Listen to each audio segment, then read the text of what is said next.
Compañeros, buenas tardes. Vamos a continuar con las clases. Se recuerdan que el último día que platicamos, pues hablamos terminamos el esquema del juicio ordinario laboral, ¿verdad? Ese esquema que vimos desde la demanda hasta la sentencia en segundo grado, que puede ser apelada o que puede ser impugnada a través de la aclaración y ampliación, ¿verdad? Entonces, vimos todas las etapas. Espero que hayan hecho un buen esquema, compañeros, porque eso les va a servir no solo para el curso, sino que también para su vida profesional y para el examen técnico, ¿verdad? Para el privado, compañeros. Es importante, pues,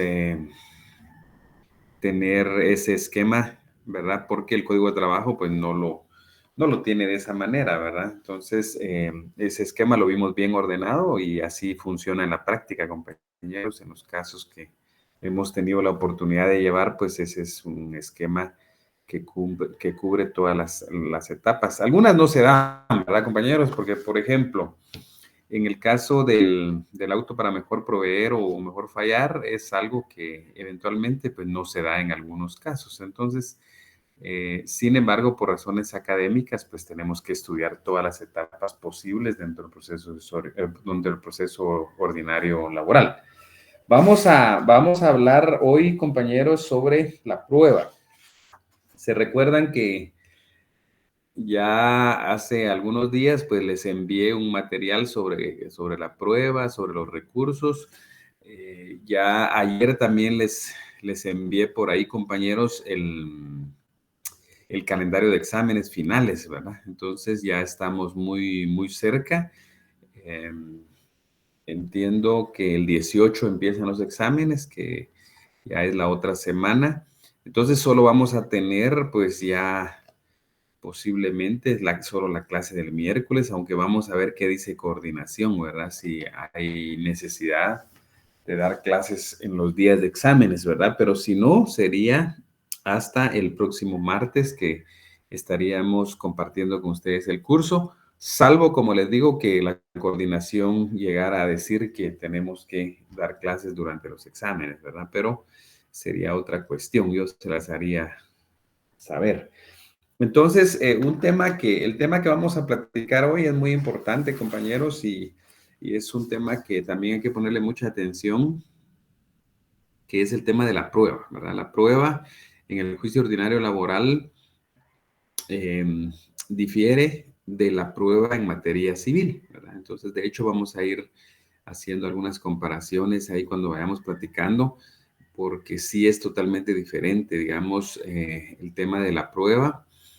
No solo los medios de prueba en particular, sino que varias situaciones relacionadas con la prueba, pues son diferentes en el juicio ordinario laboral.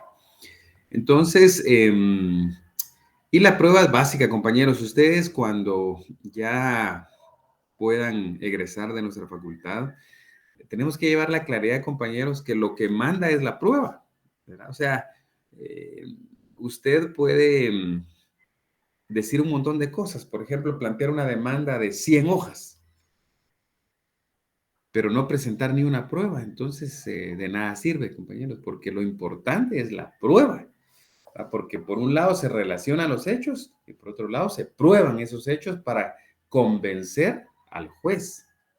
Pero si yo me pongo solo a escribir y no lo demuestro, entonces el juez no va a tener ningún sustento para poder emitir su decisión. Entonces, siempre que ustedes hagan una demanda, sea de familia, sea civil, laboral, lo que sea, cuando estén relacionando los hechos de la demanda, tienen que pensar inmediatamente, asociar cómo lo van a probar.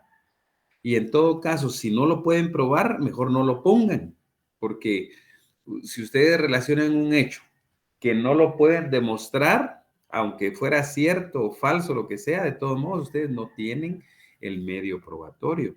Entonces, tenemos que tener esa correlación de ideas, compañeros. Por un lado, relacionamos hechos, pero tenemos que pensar en cómo demostrar esos hechos, ¿verdad? Porque lo que vale es demostrarlo, ¿verdad? No tanto que yo lo diga, ¿verdad? Que pasó esto, que yo me recuerdo en una demanda civil hace algunos años que los abogados hicieron una demanda muy grande y decía ahí que, y decían cosas, por ejemplo, que el señor fulano de tal en su lecho de muerte, que recibió a su hijo no sé quién y le dijo que le prometiera no sé cuánto. Imagínense, esos hechos no se podían demostrar con algún medio de prueba. Pero ellos lo pusieron ahí en la demanda, ¿verdad? Entonces, como que era telenovela eso, ¿verdad, compañeros? Y no es así. No es así porque usted tiene que relacionar a los más importantes y ubicarse cómo lo va a probar, ¿verdad? Y eso es lo importante, cómo demostrar los hechos que usted asevera o niega. Entonces, cuando nos preguntamos qué es la prueba, digamos una definición de prueba, compañeros, podemos decir en un renglón ahí que es el medio de verificación, es el medio de verificación de las aseveraciones de hecho,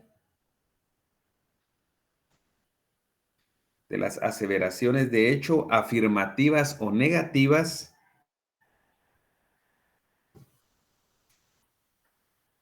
Para los que tienen el texto, compañeros, estamos hablando de la hoja 69, por si alguien lo tiene por ahí, lo quiere subrayar o algo. 69.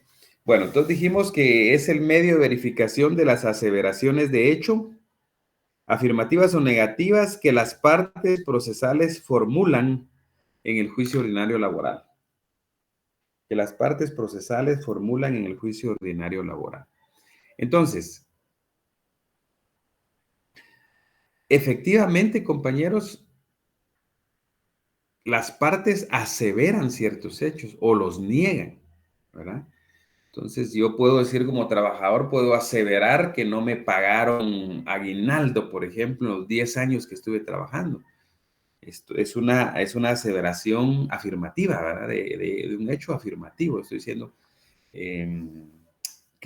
perdón, negativa, que no me pagaron, ¿verdad? No me pagaron. Puede decir si le pagaron, puede ser afirmativa, aseverar cierta cuestión que sí pagó, ¿verdad? Entonces, es un juego entre que uno dice una cosa y que el otro se opone o lo niega. Entonces, ahora bien, el que se va a oponer, compañeros, también tiene que llevar sus medios de prueba, ¿verdad? Porque el patrono no puede llegar a decir, no es cierto que yo nunca le haya pagado aguinaldo al trabajador. ¿Por qué? Porque traigo aquí las 10 constancias de los 10 aguinaldos que le pagué en los 10 años al trabajador, ¿verdad? Entonces, lo mismo, tanto el actor como el demandado tienen que tener una relación de hechos que pueden ser demostrables dentro del proceso. Entonces, ahora, otro subtema, compañeros, es el objeto. ¿Cuál es el objeto de la prueba? El objeto de la prueba, anoten ahí, es el hecho controvertido. El objeto de la prueba es el hecho controvertido. Veamos a alguien que nos lea el artículo 344 del Código de Trabajo.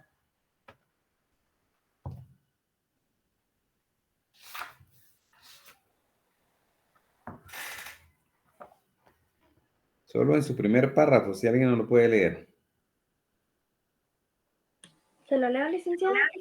Por favor.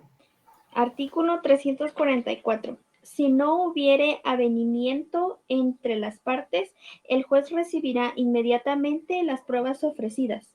Toda prueba que no hubiere sido propuesta correctamente en la demanda o que no se aduzca igualmente en la contestación, en la reconvención, así como la impertinente o contraderecho, será rechazada de plano. ¿Solamente Gracias, o sigo? Ahí estamos bien, gracias. Está bien. Gracias, muy amable Cintia. Entonces, vean, lo más importante es el principio de ese párrafo, porque dice, si no hubiere avenimiento entre las partes, el juez recibirá inmediatamente las pruebas ofrecidas. ¿Qué quiere decir que no hay avenimiento, que no hay acuerdo, no hay conciliación? Es decir, que hay hechos controvertidos, ¿verdad? Hay situaciones controvertidas. Entonces, por eso dice, aunque aquí el artículo no lo diga expresamente, pero sí se trata de un hecho controvertido para que haya prueba. Por eso decimos que el objeto de la prueba es el hecho controvertido. Aquí está diciendo el artículo 344 que si no hay avenimiento, no hay arreglo, no hay convenio, no hay conciliación entre las partes, entonces, pues hay un hecho controvertido, ¿verdad? Por ejemplo, el actor está pidiendo indemnización porque fue por despido injustificado, pero el demandado dice que sí lo despidió justificadamente y que por eso no le paga indemnización, por ejemplo. Entonces, ahí hay una contradicción, hay un hecho controvertido. Ese hecho controvertido es el que debe ser probado dentro de un juicio. Luego, si alguien nos puede leer el 123 del Código Procesal Civil y Mercantil, 123.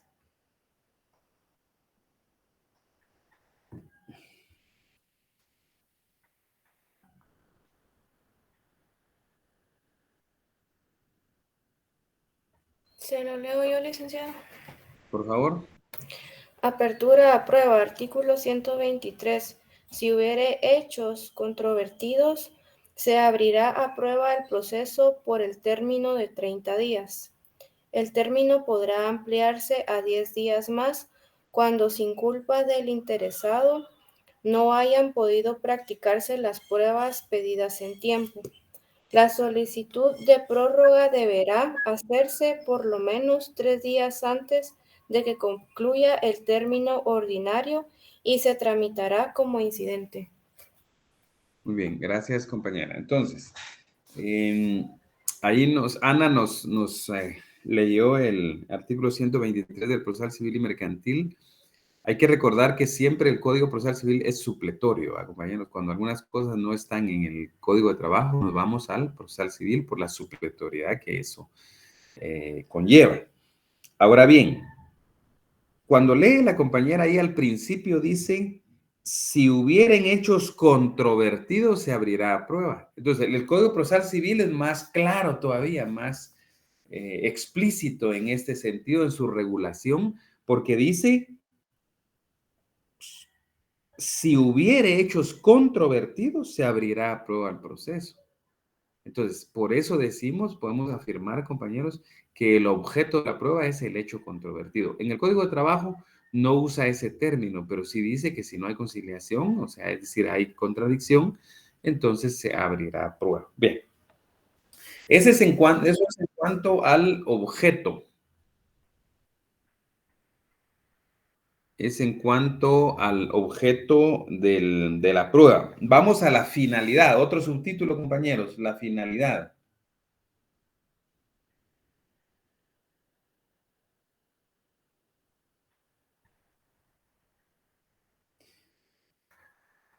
La finalidad, compañeros, es convencer al juez sobre los hechos. Esa es la finalidad. Anótenlo por ahí en un renglón. Convencer al juez sobre los hechos.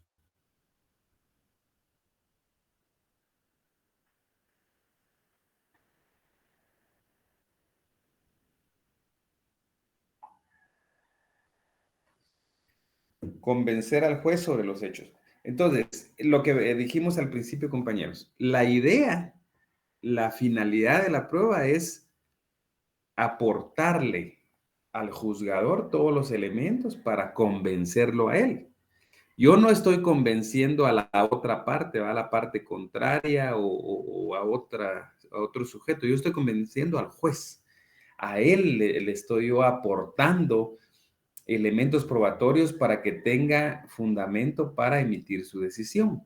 Por eso decimos que la finalidad es lo que busca la prueba, es convencer al juez, ¿verdad? Esa es la verdadera finalidad de la prueba. Luego vamos, anoten otro subtítulo que sería el principio de necesidad de la prueba. Principio de necesidad de la prueba.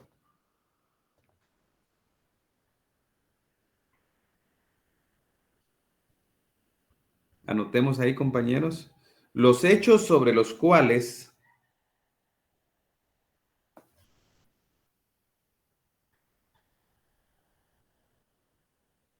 los hechos sobre los cuales debe fundarse la decisión judicial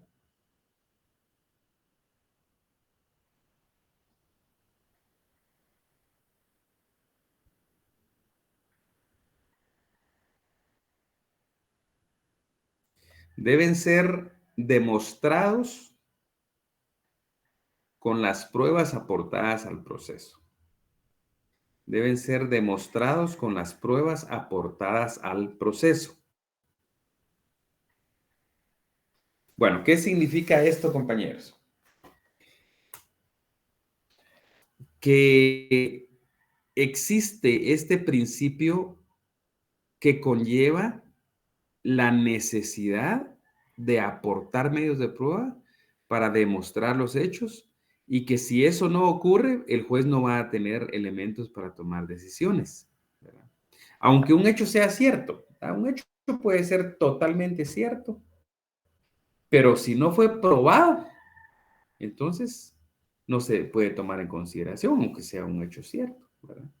Aunque le conste a quien le conste, por ejemplo, pero si no fue demostrado en el proceso, entonces no, el juez no puede tomarlo en cuenta. No puede tomarlo en cuenta porque no fue demostrado dentro del proceso. Entonces, y puede ser que hayan pruebas, compañeros, que no se presenten, pero si no se presentan, el juez no lo va a tomar en consideración, ¿verdad?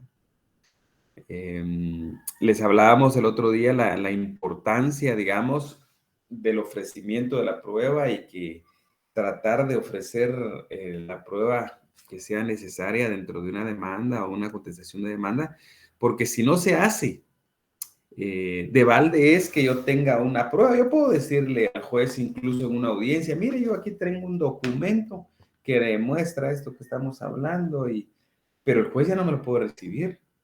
Si yo no lo ofrecí en la demanda o en la contestación de la demanda, si fuera el patrono, yo no le puedo decir, mire, aquí está el documento, esto que estamos ahorita discutiendo, y aquí está, y lo incorpórelo al expediente para que lo tome en cuenta en su momento. Eso no se puede. Definitivamente no se puede. ¿Por qué? Porque si se trata de una prueba que no fue ofrecida oportunamente, pues al no haber sido ofrecida, definitivamente no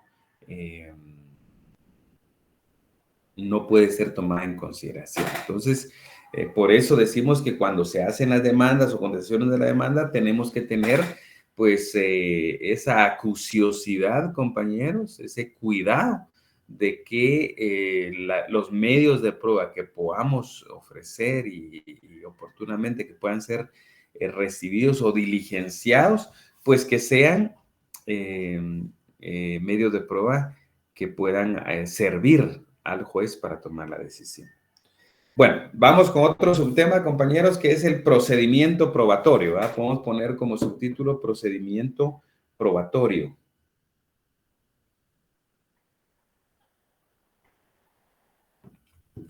Procedimiento probatorio.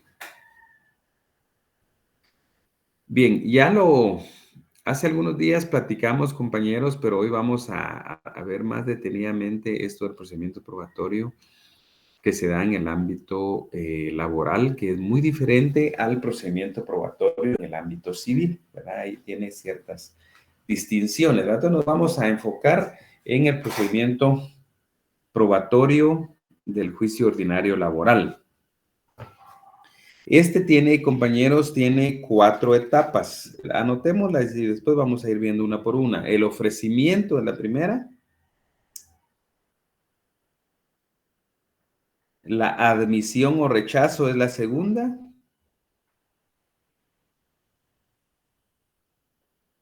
El diligenciamiento es la tercera. Y la valoración es la cuarta. Repitiendo, ofrecimiento, admisión o rechazo, diligenciamiento y valoración. Ahora vamos a ir platicando de cada una de las etapas, compañeros.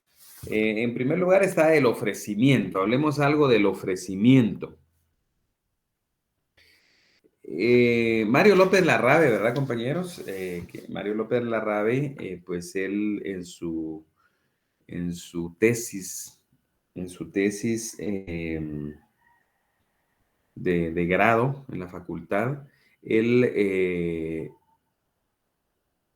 menciona que el ofrecimiento es el anuncio de la prueba que se va a rendir. Es una frase tan sencilla, compañeros, pero realmente eso es ofrecer la prueba, es anunciar la prueba que se va a rendir para demostrar pretensiones. Podemos anotarlo así, compañeros. Estamos hablando del ofrecimiento, ¿verdad? Es anunciar la prueba que se va a rendir para demostrar las pretensiones.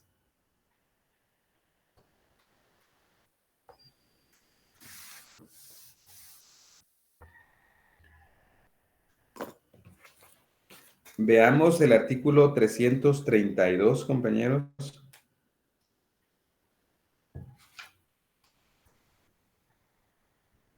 332, numeral 4. Vamos a ver. 5, perdón. Es el E, ¿verdad? El inciso E. Vean y lleven la lectura, yo les voy a ir leyendo y comentando. Dice, artículo 332.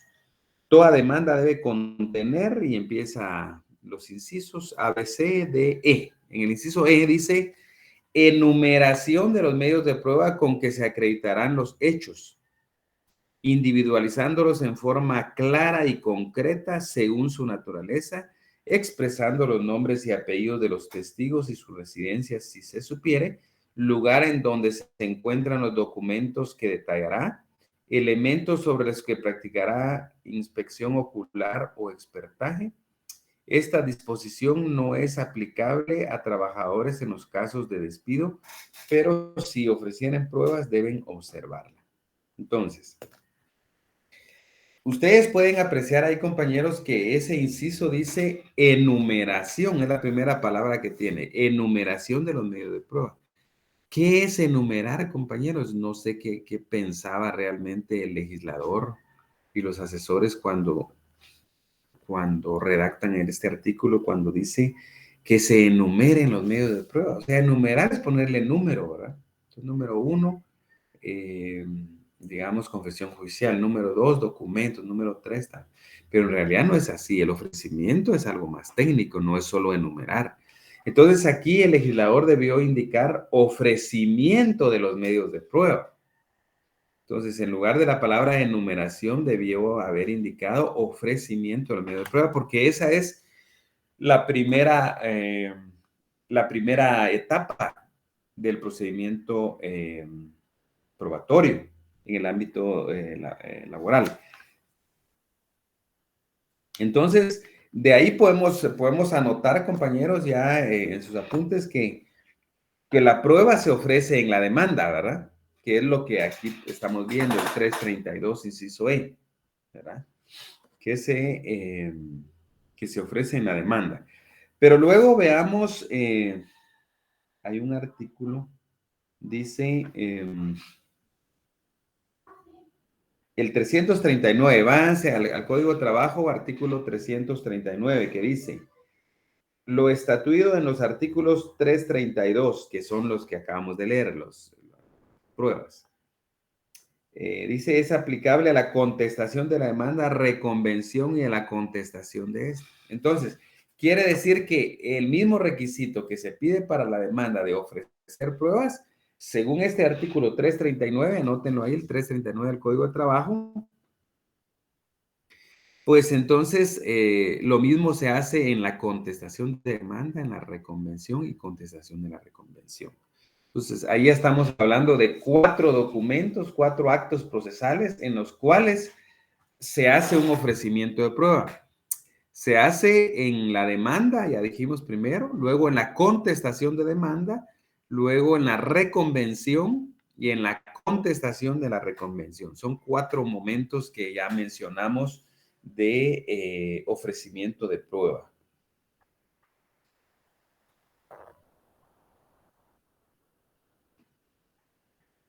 Pero hay otros hay otros momentos procesales en donde se ofrece prueba, compañeros, ya que estamos poniendo ahí cuando se ofrece prueba. También cuando se interponen excepciones se puede ofrecer prueba, ¿verdad? Para demostrar la excepción. Cuando se contradicen excepciones, ¿verdad? Si alguien se opone o contradice a la excepción, también tiene que ofrecer la prueba por la cual se está oponiendo. Cuando se promueve un incidente y cuando se evacúa la audiencia dentro de ese incidente, ¿verdad?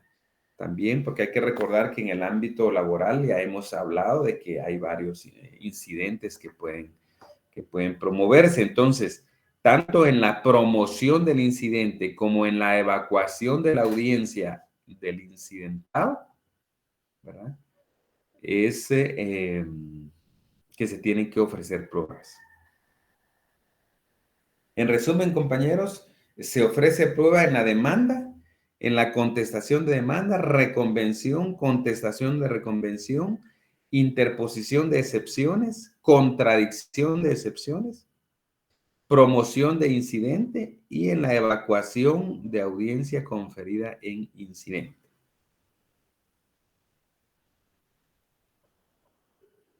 Ahora bien, otra idea que es importante, compañeros, es que el código pues hace alguna confusión terminológica sobre el ofrecimiento de la prueba, ¿verdad?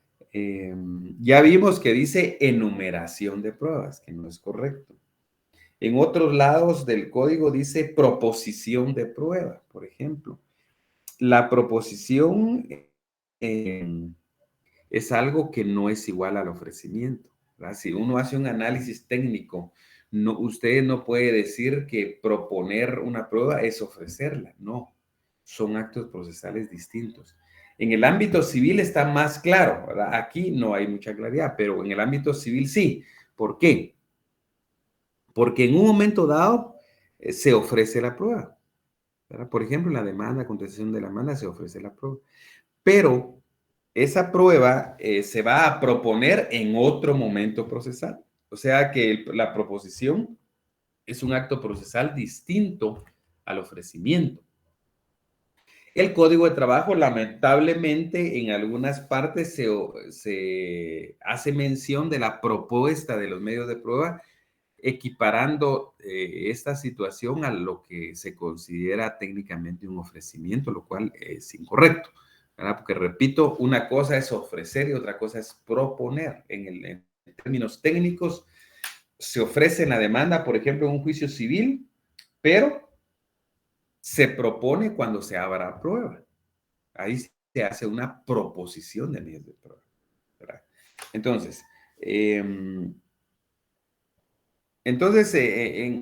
resumen, compañeros, nuestro código de trabajo pues hace una confusión terminológica al utilizar diferentes términos queriendo aludir al ofrecimiento. Eso podríamos anotarlo.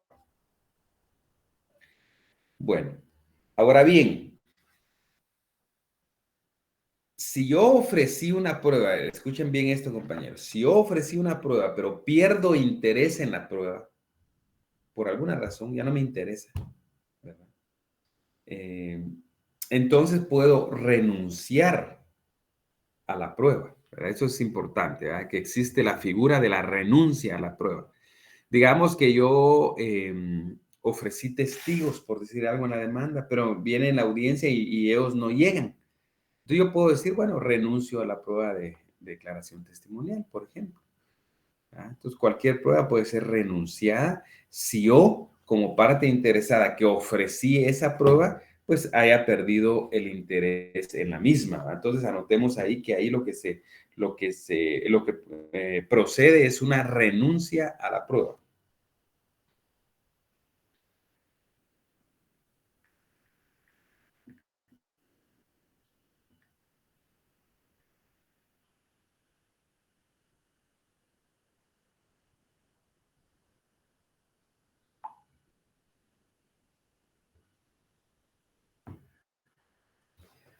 Muy bien, entonces ahí damos por agotado la primera etapa, que es el ofrecimiento. Vamos con la otra, compañeros, que sería la admisión o rechazo, ¿verdad?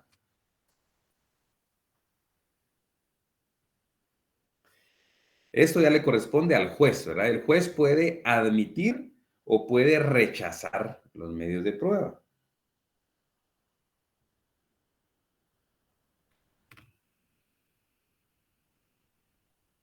Estimando para ello su pertinencia, idoneidad y legalidad. Pertinencia, idoneidad y legalidad. Para este efecto podemos ver los artículos 344 y 356 del Código de Trabajo. Ahora bien, ya hemos platicado, compañeros, en otros momentos que ante el rechazo de la prueba procede la protesta. ¿Ya? Anotémoslo por ahí, compañeros, que ante el rechazo de una prueba, pues procede la protesta. Muy bien, vamos al tercer aspecto, que es el diligenciamiento, compañeros. El diligenciamiento se entiende como trasladar al juicio los distintos elementos de convicción. Así podemos poner, el diligenciamiento es trasladar al juicio los distintos elementos de convicción.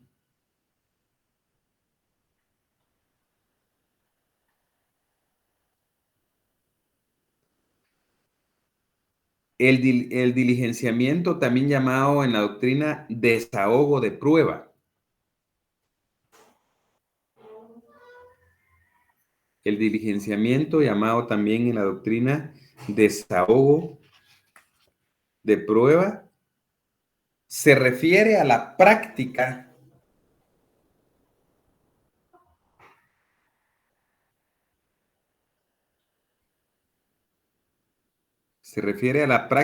o recepción de la prueba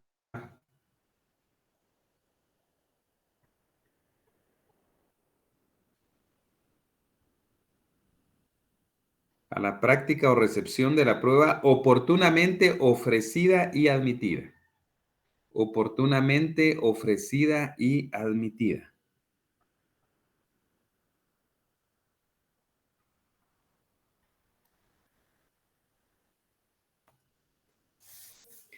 Punto. La recepción de la prueba se realiza en la primera audiencia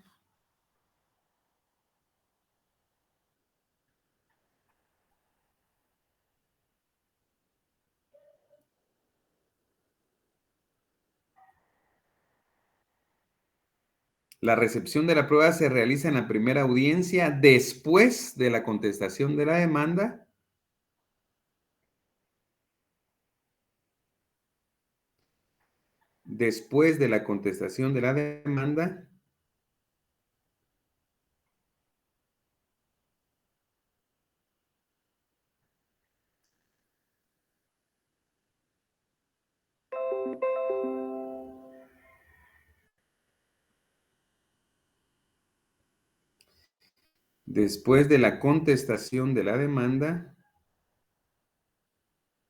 y cuando no haya conciliación entre las partes.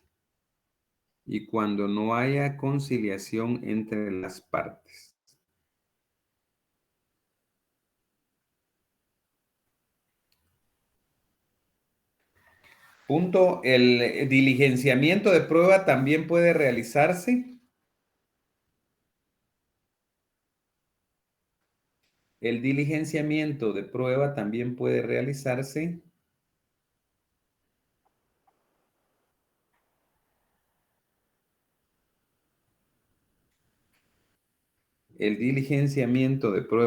puede realizarse en la segunda y tercera audiencia. Pueden anotar ahí como fundamentos artículos 344, 346, 359. Repitiendo, 344, 346 y 359 del Código de Trabajo. Ahora vamos con la última etapa, compañeros, que sería la valoración. La valoración.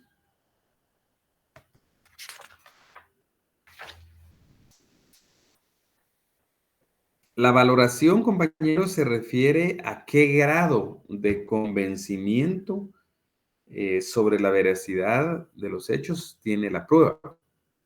A eso se refiere la valoración, el grado de convencimiento de la prueba, así lo podemos poner más resumido.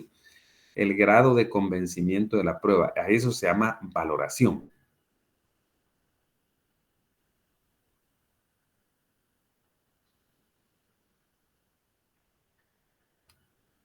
Grado de convencimiento de la prueba. Muy bien. Aquí hay que recordar, compañeros, que la valoración de la prueba se realiza en sentencia. Eso es muy importante para el examen, compañeros. A algunos les puede venir esa pregunta. Repito, la valoración de las pruebas aportadas al juicio se realiza en sentencia.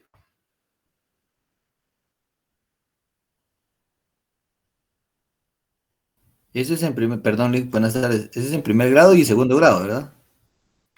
No, en primera instancia, porque en segunda instancia, en términos generales, no hay prueba, ¿verdad? Ah, ok. La segunda instancia, digamos, en la apelación no está concebida ni en la ley ni en la doctrina como una fase del proceso donde puede haber prueba. Sin embargo, se recuerdan que sí puede haber eventualmente, ¿verdad? Se recuerdan que lo hablamos el día anterior, cuando vimos el esquema del juicio ordinario laboral, que sí, dentro de las 48 horas que confiera la sala, se puede pedir que se reciba la prueba que fue protestada en la primera instancia, ¿verdad? Pero es un caso eventual, ¿verdad? Perfecto. Sí, muy bien. Entonces, en la sentencia de primera instancia, pues se hace esta valoración de los medios de prueba. Hay que recordar también que hay un sistema especial de valoración de la prueba en el ámbito laboral, que es la apreciación en conciencia. Entonces, anoten eso, que el sistema especial de valoración de la prueba, es el sistema de apreciación en conciencia. Y también en el ámbito laboral existe la prueba legal también de conformidad con el artículo 361. Pueden anotar 361 del Código de Trabajo.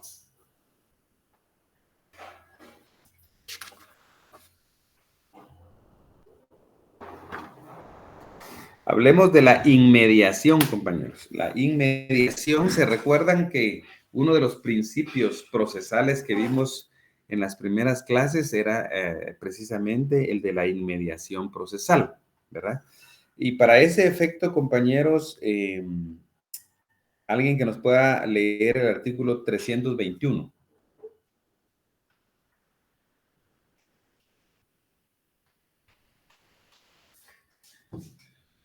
Artículo 321. Alguien que nos lo lea, compañeros. Leamos solo una parte, vamos a ver, 321, porque este es algo extenso. Sí, hágame el favor, el 321, solo el primer párrafo. Artículo 321. El procedimiento en todos los juicios de trabajo y previsión social es oral, actuado e impulsado de oficio por los tribunales consecuentemente. Es indispensable la permanencia del juez en el tribunal durante la práctica de todas las diligencias de prueba. No es necesaria la intervención de asesores. Ahí estamos, compañera. Ahí estamos, gracias. Ahí terminó el primer párrafo. Gracias, Cindy, muy amable. Entonces, en este primer párrafo, en la parte final que nos leía Cindy, dice, es indispensable la permanencia del juez en el tribunal durante la práctica de las diligencias de prueba. Entonces, a eso se refiere, compañeros, con la inmediación en el tema de la prueba, que el juez tiene que recibir esos medios de prueba que han sido ofrecidos por las partes, ¿verdad? Entonces, pueden anotar ahí, si no lo han hecho, que el principio de inmediación procesal, pues supone esa relación entre el juez y las partes,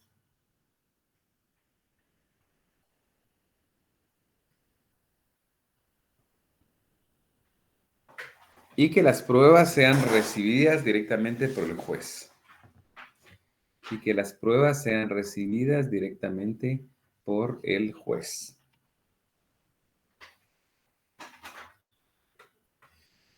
Vamos a otro subtítulo, compañeros.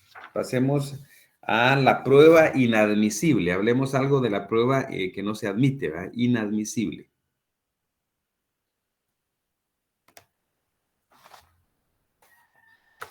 Entonces, para ese efecto, compañeros, alguien que nos pueda leer el 356.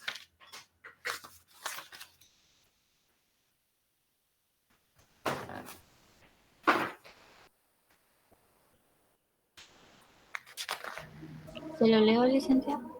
Sí, por favor. Artículo 356.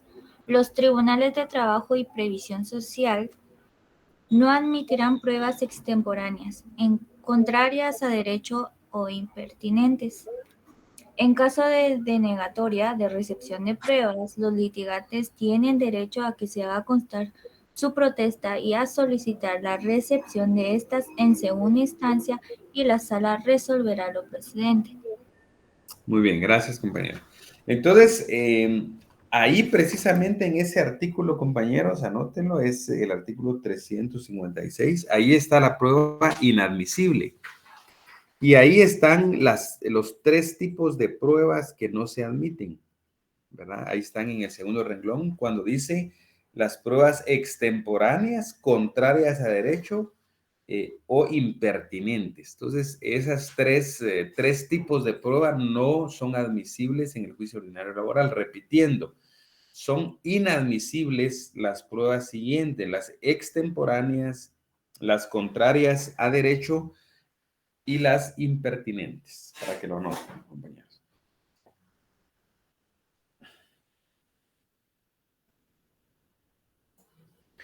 Entonces, hablemos de algo de cada una de estas pruebas que no son admisibles. Pongamos ahí como un primer inciso, extemporáneas.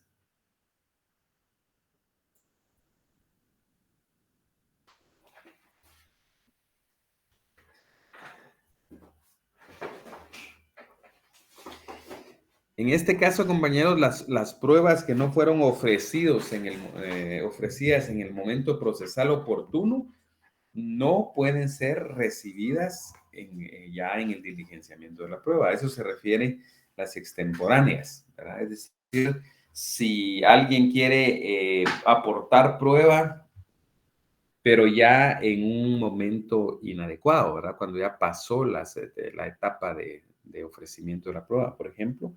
Entonces, esa es una prueba que se considera extemporánea, ¿verdad? Por tener esa característica de ser espontánea, ya no es admisible dentro del proceso, ¿verdad? Porque no se hizo en el momento procesal que se tenía que hacer.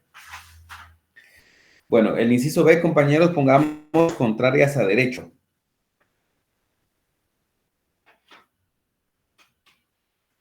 Contrarias a derecho. Permítanme, compañeros, vamos a ver.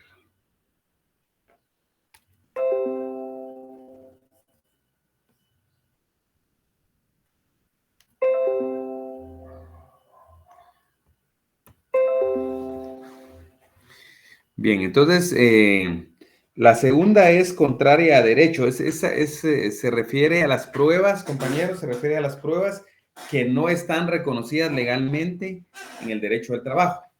A eso se refiere las contrarias a derecho, que no están reconocidas legalmente en materia laboral.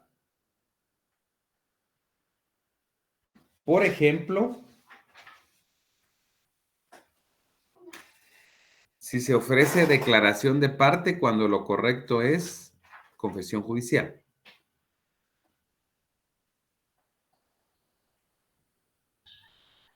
Si se ofrece declaración de parte cuando lo correcto es la confesión judicial. Y vamos al último inciso, compañeros, las impertinentes. Anotemos ahí, impertinentes.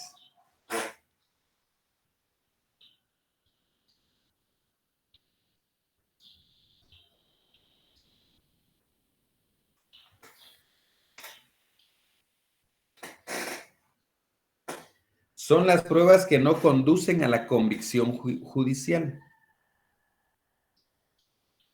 Son las pruebas que no conducen a la convicción judicial.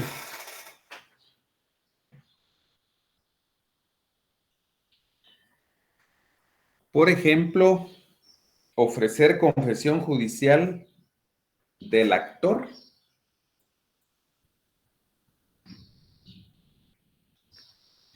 Ofrecer confesión judicial del actor como prueba de la excepción dilatoria.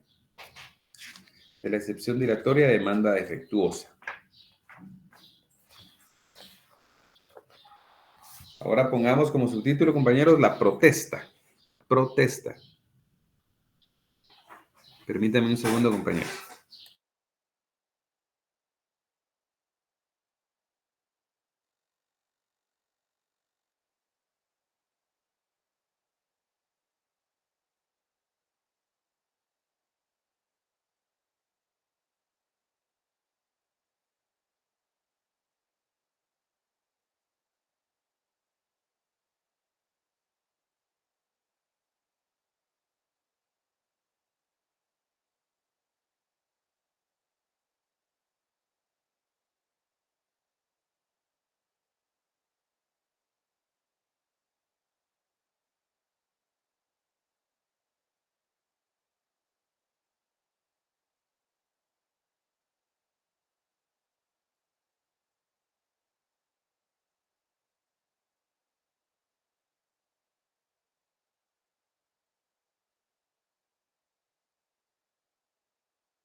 Bien, compañeros, vamos a continuar. Entonces dijimos que como subtítulo es la protesta, ¿verdad?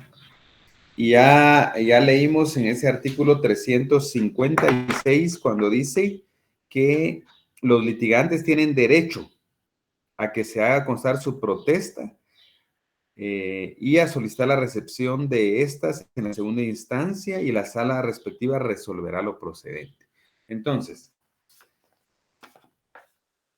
¿qué procede? ¿Cuál es el acto procesal que corresponde? Si rechazan una prueba es plantear la protesta, ¿verdad? La protesta es la figura que se utiliza. Ahora bien, en la protesta, pues muchos preguntan, pero ¿cómo se hace la protesta? ¿Verdad? ¿Qué se dice en la protesta en una audiencia oral? Pues en realidad el código no dice ninguna fórmula, ¿verdad? Ustedes, porque por ejemplo, hay actos procesales que la misma ley dice cuál es la fórmula, ¿verdad? Por ejemplo, cuando alguien declara bajo juramento, por ejemplo, hay una fórmula que dice el procesal civil, ¿verdad? Donde dice prometéis bajo juramento, decir la verdad en lo que fuerais preguntado, ¿verdad? Eso dice el Código Procesal Civil y Mercantil. Sin embargo, para la protesta no hay fórmulas. Lo importante es decir que uno está protestando ese rechazo de un medio de prueba, ¿verdad? Porque tiene que quedar constancia, porque en esa constancia sirve de base después para pedir que esas pruebas sean recibidas, sean diligenciadas en la segunda instancia. Bueno, entonces repito, ahí pueden anotar como fundamento el artículo 356 del Código de Trabajo.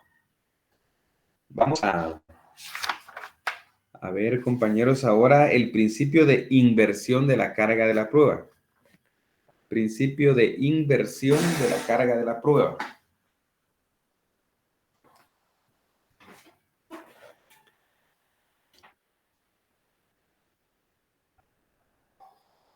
Entonces, aquí en la inversión de la carga de la prueba tenemos que partir de una idea importante, compañeros, como lo es quién debe probar ciertos hechos dentro del juicio. A eso se refiere el onus pueden anotar ahí, compañeros, onus con N, onus probandi con B alta y con I latina al final. Onus probandi, que es el principio jurídico sobre quién debe probar cierto hecho dentro del juicio. Repito, el onus probandi es un principio jurídico sobre quién debe probar cierto hecho dentro del juicio.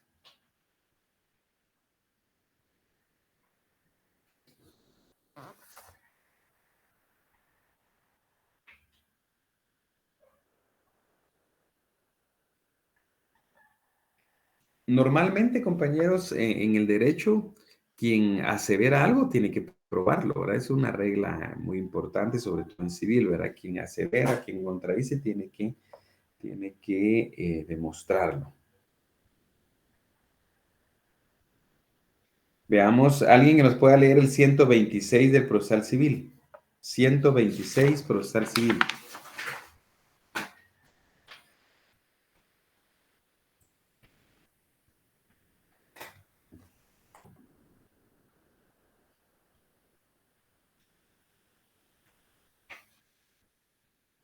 Se lo leo yo, licenciado.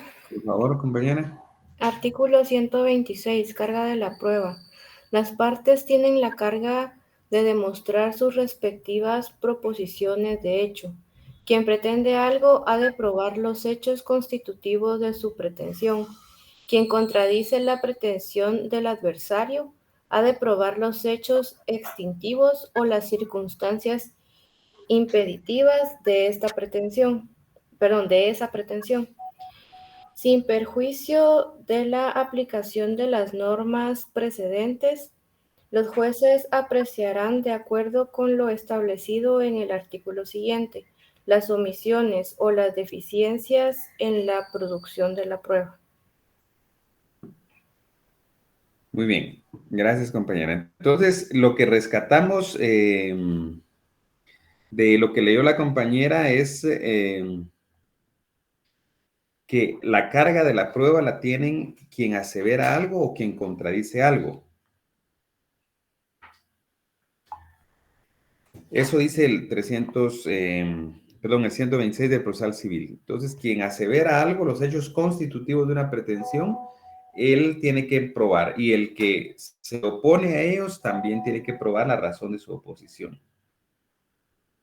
Así funciona esto. El Código de Trabajo no tiene mucha claridad en eso, por eso aplicamos esta situación, compañeros, de lo que dice el Código Procesal Civil y Mercantil en cuanto a la carga de la prueba. Entonces, no hay una norma en el Código de Trabajo que se refiera específicamente a la carga de la prueba. Por eso nos vamos a Procesal Civil. Ahora bien, en el Código de Trabajo existe una figura, compañeros, que consiste en la inversión de la carga de la prueba, ¿verdad? Entonces, ahí es donde tenemos que poner ojo, compañeros, en la figura de la inversión, que se invierte, ¿verdad? La inversión de la carga de la prueba. Y tenemos que en estos casos de inversión de la carga de la prueba, el obligado a probar un hecho constitutivo es la parte contraria. Anotemos ahí, compañeros. Que la inversión de la carga de la prueba consiste en que el obligado a probar,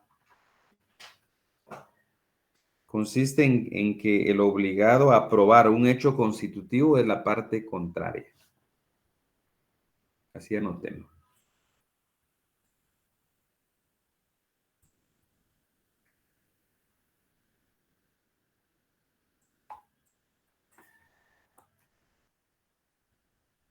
El obligado a probar un hecho constitutivo es la parte contraria. Esto porque estamos ante una presunción, anótenlo ahí, estamos ante una presunción iuris tantum. Iuris, así como se oye, ¿verdad? I-U-R-S.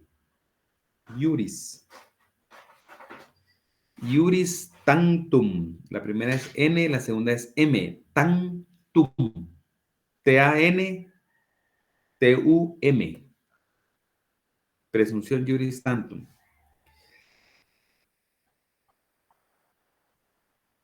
La cual consiste en la presunción de veracidad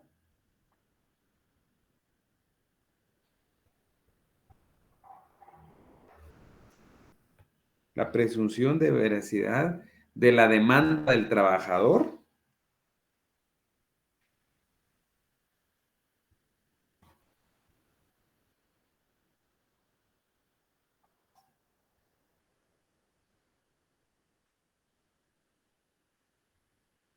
presunción que solo se destruye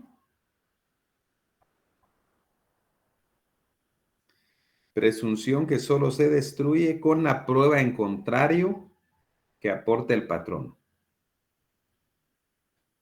Presunción que solo se destruye con la prueba en contrario que aporte el patrón. Entonces, en palabras más sencillas, compañeros, dice que en principio hay que tomar en cuenta que si yo asevero algo, yo lo tengo que probar. Ese es un principio general del derecho. Pero en esta materia laboral existe la figura de inversión de la carga de la prueba. Quiere decir que el actor asevera algo y se presume que es cierto. Es una presunción juris tantum, porque se entiende con presunción en tanto no haya prueba en contrario. Entonces, se va a presumir que es cierto lo que está diciendo el trabajador. Sin embargo, el patrono puede desmentir eso, digamos, con el planteamiento el aporte de sus medios de prueba al juicio, ¿verdad? Por eso dice que hay una inversión de la carga de la prueba. Y en el Código de Trabajo, pues ya hablamos de uno de los casos, pero lo vamos a repetir. El primer caso y el caso quizás más importante, porque es muy frecuente en tribunales de justicia este tema, es en el caso del despido a que se refiere el artículo 78 del Código de Trabajo.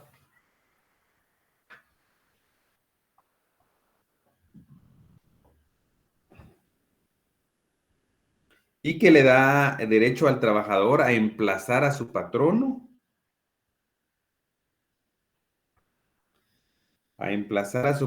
dentro del plazo de 30 días hábiles.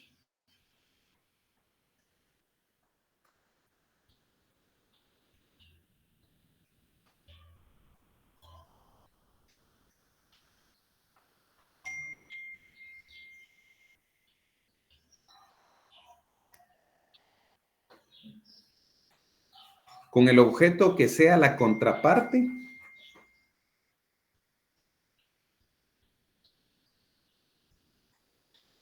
o sea el patrono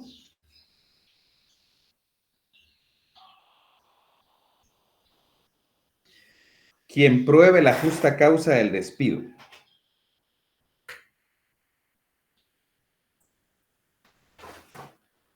Quien pruebe la justa causa del despido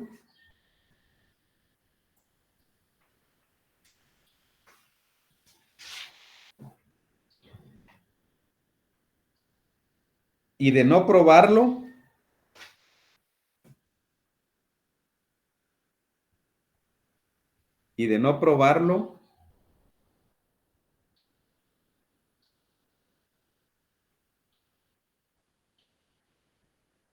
el patrono deberá pagar al trabajador, y pongamos 3 incisos.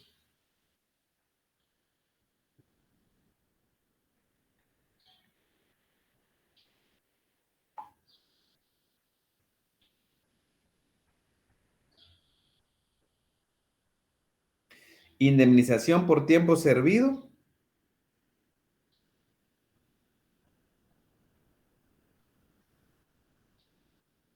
B, daños y perjuicios.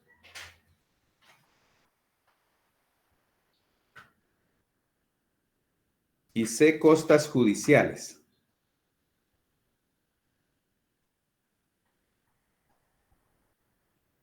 Bien. Entonces ahí nos vamos a quedar, compañeros, por razones del tiempo. Ya estamos a las 5:01. Entonces vamos a continuar la clase el próximo miércoles, ¿verdad? Entonces, así que saludos para todos, compañeros. Pasen una feliz tarde. Cuídense. Buenas tardes, licenciado, gracias. Igualmente. Gracias, licenciado. Buenas tardes, licenciado.